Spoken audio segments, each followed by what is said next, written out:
ભારતના જાણીતા ઓટોમોબાઈલ ઉદ્યોગપતિ અને સોના કોમસ્ટારના ચેરમેન સંજય કપૂરનું ગુરુવારે ઇંગ્લેન્ડમાં અવસાન થયું. તેમની ઉંમર લગભગ 50 વર્ષની હતી. મળતી માહિતી મુજબ ઇંગ્લેન્ડમાં પોલો મેચ દરમિયાન એક મધમાખી તેમના મોંમાં ઘૂસી ગઈ, જેના કારણે તેમને ગંભીર એલર્જી થઈ. તેમને હાર્ટ એટેક આવ્યો. તેમને તાત્કાલિક હોસ્પિટલમાં લઈ જવામાં આવ્યા, પરંતુ ડોક્ટરો તેમને બચાવી શક્યા ન હતા. જાણકારી મુજબ પ્રખ્યાત બિઝનેસ કન્સલ્ટન્ટ સુહેલ સેઠે તેમના નિધનની માહિતી આપી અને સોશિયલ મીડિયા પર શોક વ્યક્ત કર્યો.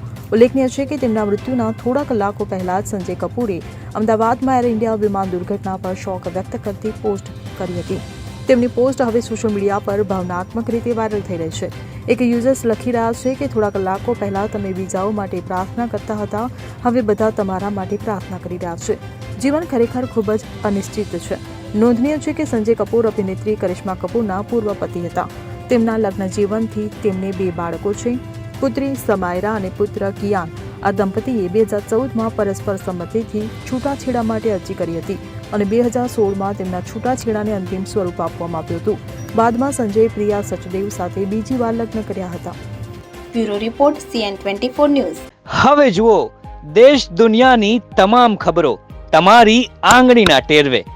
ઉઠાવો મોબાઈલ અને Google Play Store પરથી ડાઉનલોડ કરો અમારી CN24 ન્યૂઝ મોબાઈલ એપ.